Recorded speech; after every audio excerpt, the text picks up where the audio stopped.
Tja, jetzt hat's uns beide erwischt. Ach, kommt schon, der beruhigt sich schon wieder. Das glaubst aber auch nur du. Pass lieber auf, dass du nicht auch mal in Ungnade fällst. Der erste Fehler ist fatal. Mit Vergebung kannst du jedenfalls nicht rechnen. Ich bin froh, dass ich euch beide habe. Hi.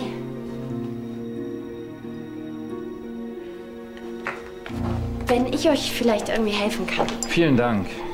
Das ist nicht gegen dich. Sondern gegen mich.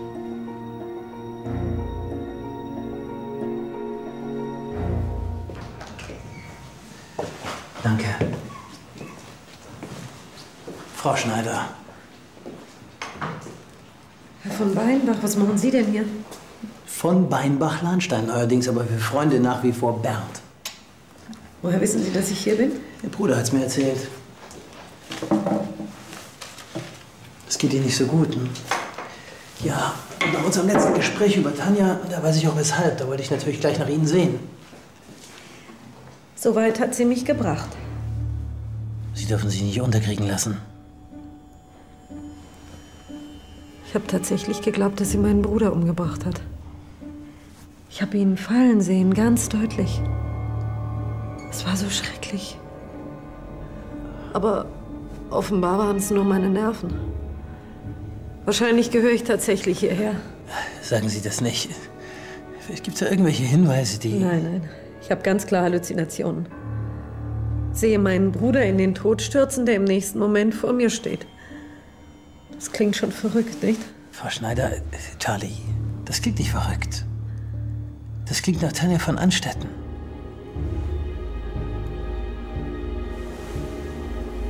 Sie glauben mir? Ja, ja, natürlich. Ach. Wenn er sich beruhigt hat, wird er das auch verstehen. Frommer Wunsch. Ich glaube auch nicht, dass Vater seine Meinung noch ändern wird. Ich meine, was erwartet er eigentlich von uns? Dass wir den Rest unseres Lebens in Sack und Asche gehen? Mehr Culpa beten? Mit Sicherheit nicht. Ach, weißt du, Cecile, wir kennen unseren Vater etwas länger als du. Und mit Verlaub, die ganze Sache geht dich überhaupt nichts an. Also halt dich einfach raus. Ansgar. Cecile ist Vaters Frau, natürlich geht sie das etwas an. Ist schon okay. Ich wollte mich auch nicht einmischen. Cecile, wir wissen, dass du uns so helfen willst. Aber das müssen Ansgar und ich allein mit Vater klären. Das hat doch keinen Zweck. Wenn er überhaupt noch auf jemanden hört, dann auf mich. Ich denke, Leonhard hat recht. Das wage ich zu bezweifeln. Versuch du mit ihm zu reden. Ja, red mit ihm.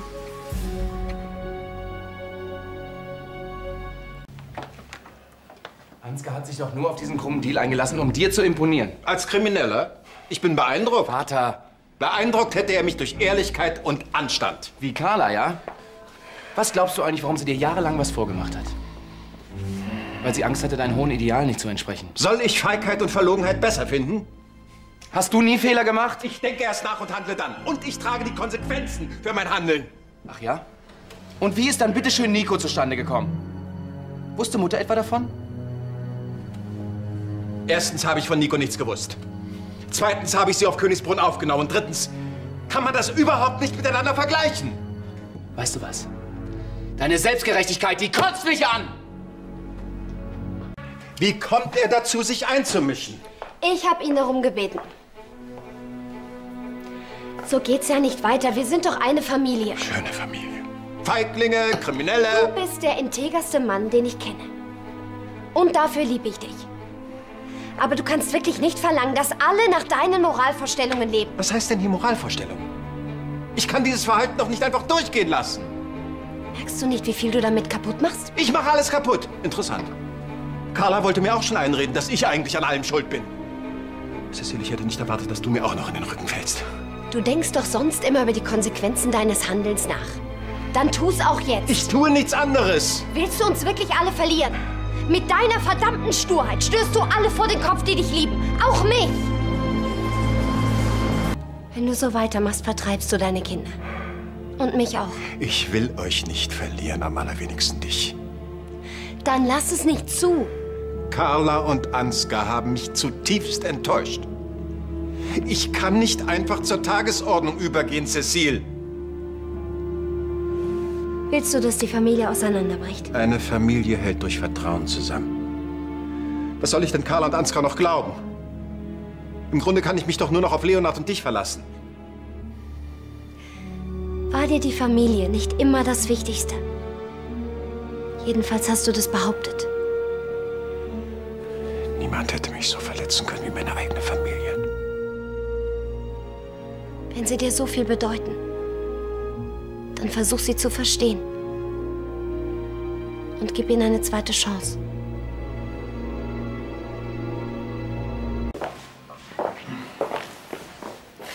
Ja, ich wollte mir nur ein paar Bücher aus der Bibliothek holen. Ich habe ja demnächst viel Zeit zum Lesen. Das heißt, du erfüllst meine Forderung und zeigst dich an? Ja, was bleibt mir denn anderes übrig? Das ist doch völliger Quatsch. Es ist die einzig mögliche Konsequenz aus dem, was er getan hat. Nein, es macht alles nur noch schlimmer. Was gibt es, Herr von Meinbach? Graf Landstein, dürfte ich Sie einen Augenblick sprechen? Es ist gerade äußerst ungünstig. Es wäre aber sehr wichtig. Also gut. Worum geht es? Nun, Sie wissen ja inzwischen, wie die Dinge zwischen mir und Carla stehen. Wie Sie Ihre Ehe führen, interessiert mich nicht. Kommen Sie bitte zum Punkt. Tja, nun, es ist so. Carla und ich, wir sollen heute Abend ein Interview geben für eines dieser Hochglanzmagazine. Und? Sie wissen doch, wie man so etwas macht. Ja, schon. Nur angesichts der besonderen Umstände. Besondere Umstände? Sie lügen doch in jeder Lebenslage überzeugend. Sie sind jetzt mit meiner Tochter verheiratet. Also spielen Sie diese Rolle auch in der Öffentlichkeit. Wenigstens das erwarte ich von Ihnen. Wenn du von Ansgar verlangst, dass er sich selbst anzeigt, setzt du seine ganze Zukunft aufs Spiel. Das hat er selbst erledigt. Ich will sein Verhalten ja nicht rechtfertigen. Ich sage nur, so eine Anzeige ist der falsche Weg. Ich sehe keinen anderen Weg. Der Ruf der Familie wird durch so einen Skandal geschädigt. Und das verzeihe ich ihm nie. Verzeihst du denn überhaupt jemals etwas? Du warst immer dafür, Konflikte innerhalb der Familie zu lösen. Das ist in diesem Falle etwas anderes. Hier geht es auch um die Holding, Cecile. Nein, in erster Linie geht es um Ansgar und um dich. Und Ansgar hat die Konsequenzen seines Handelns zu tragen. Natürlich, aber es gibt andere Möglichkeiten als so eine Anzeige. Welche? Das weiß ich auch nicht. Aber wenn du Ansgar jetzt dazu zwingst, dann wirst du das irgendwann bereuen. Wir haben wie die schönsten Nächte verbracht. Wie soll ich nur ohne Hannah weiterleben? Sie war die große Liebe meines Lebens. Ich vermisse sie so unendlich. Das sind ja wir. Neulich in der Pension. Ja. Irgendjemand hat meinem Vater diese DVD geschickt. Daher also. Das war Evelyn. Und ich dachte schon, sie trägt mir nichts mehr nach. Dieses Miststück. Nur weil du sie abgewiesen hast. Ich hatte alles mit ihr geklärt. Wetten, die wartet nur darauf, dass ein Skandal bei uns in der Zeitung steht? Ich sehe die blöde Kuh schon vor mir, wie sie jeden Morgen die neuesten Ausgaben durchblättert.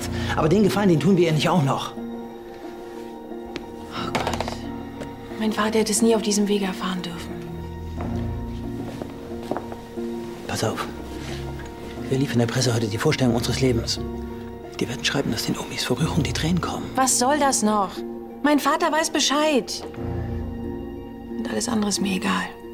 Willst du ihn jetzt noch weiter verärgern? Gerade er will doch, dass du die Fassade aufrechterhältst. Ja.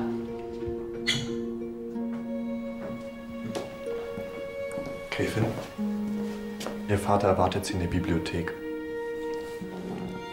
Hat er gesagt, warum? Nein, bedauere. Gut.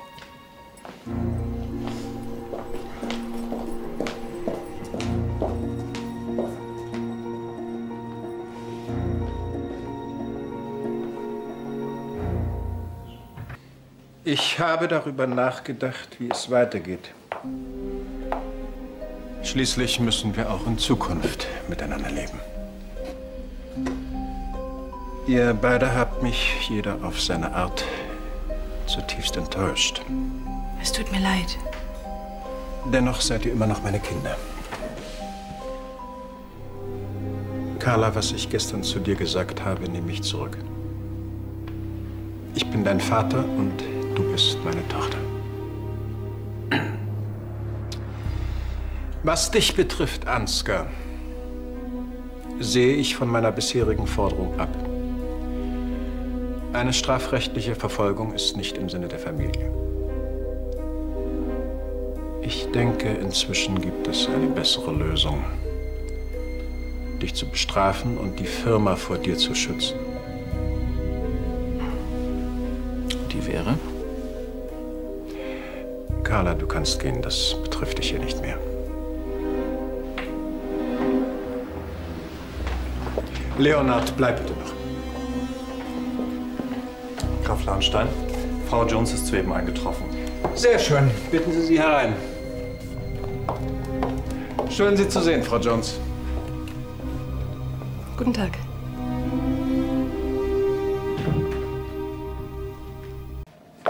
Sie glauben, Sie können mit Ihrem lächerlichen Filmchen Ärger machen? Vergessen Sie es. Wir halten alle zu Carla. Die ganze Familie. Ach, hören Sie doch auf. Wir wissen, dass Sie es waren. Ich rate Ihnen nur eins. Legen Sie sich nicht mit den Lahnsteins an. Evelyn? Ja. Und? Was hat dein Vater gesagt? Er hat so eine Art Waffenstillstand angeboten. Weil wir schließlich miteinander leben müssen. Na, siehst du? Das ist doch schon mal ein Anfang. Das ändert nichts am Wesentlichen. Ich habe sein Vertrauen verloren. Ja, der wird dir schon wieder verzeihen. Nein, das wird er nicht. Niemals. Wir müssen doch von jetzt an alles richtig machen. Ihm zeigen, dass wir den Ruf der Familie schützen, ihm weitere Enttäuschungen ersparen. Meinst du dieses leidige Interview? Glaub mir, das Beste ist, wenn wir jetzt das glückliche Ehepaar mimen. Wir dürfen uns nichts anmerken lassen. Versprich mir das. Was bleibt mir anderes übrig? Das mache ich aber nicht mit. Ich lasse mich nicht gängeln. Und schon gar nicht von ihr. Nicht du triffst hier die Entscheidungen, sondern ich. Und deshalb besprichst du ab heute jeden deiner Schritte mit Frau Jones. Sie wird dein Geschäftsgebaren kontrollieren und das sehr genau. Ich bin sicher, wir werden gut miteinander auskommen. Genauso wie bisher. Ist das wirklich nötig, Vater? Du stellst Ansgar vor der gesamten Firma bloß. Die Mitarbeiter werden nichts merken. Nach außen bleibt alles beim Alten. Er bleibt offiziell Generaldirektor. Natürlich. Und in Wahrheit bin ich ein Hampelmann. Du hast die Wahl. Gefängnisinsasse oder Hampelmann.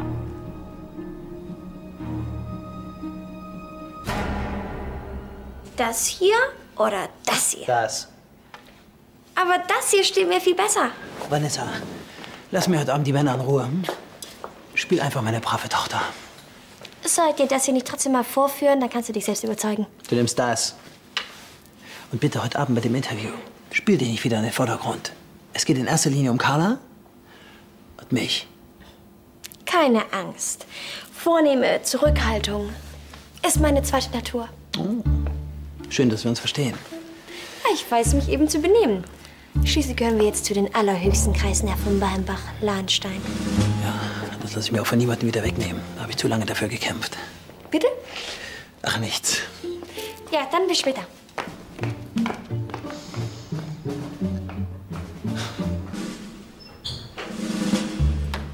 Und wie lautet das Urteil? Sylvia Jones. Lebenslänglich. Er hat sie mir als Controllerin vor die Nase gesetzt. Oh nein. Oh ja. Es war ziemlich heftig. Sei froh, dass du nicht dabei gewesen bist. Ausgerechnet Jones. Er weiß ganz genau, wie sehr ich die mag. Jetzt kann sie mich jeden Tag an meine Fehler erinnern. Klingt fast so schlimm wie Gefängnis. Ich würde sagen, das klingt schlimmer. Im Vergleich dazu bist du noch richtig gut weggekommen. Wenn man von der schneidenden Verachtung absieht, die er mir gegenüber an den Tag legt, Evelyn hat wirklich ganze Arbeit geleistet. Wieso denn Evelyn? Ja, sie war es. Sie hat Vater gesteckt, dass ich lesbisch bin. Du meinst deine Ex-Assistentin, mit der du mal was hattest? Ja. Sie hat Aufnahmen gemacht von einem Gespräch mit Bernd, in dem ich über Hannah rede. Und das hat sie Vater zukommen lassen. Das nenne ich mal hinterhältig. Tja, wirklich unglaublich. Evelyn weiß wirklich, wie sie mich treffen kann. Jetzt ist es zumindest raus. Und ich bin mir sicher, Vater wird dich irgendwann so akzeptieren, wie du bist. Irgendwann wird dieses Schloss eine Ruine sein. Ach, komm schon. Es sollte dir nicht so wichtig sein, was unser Vater von dir denkt. Das sagt der Richtige. Bitte. Darf ich Ihnen denn schon etwas zu trinken bringen? Einen Aperitif vielleicht? Da bringst du jetzt lieber eine große Flasche Wasser und ein paar Gläser. Für mich eine Cola, viel Zitrone ohne Eis. Gerne.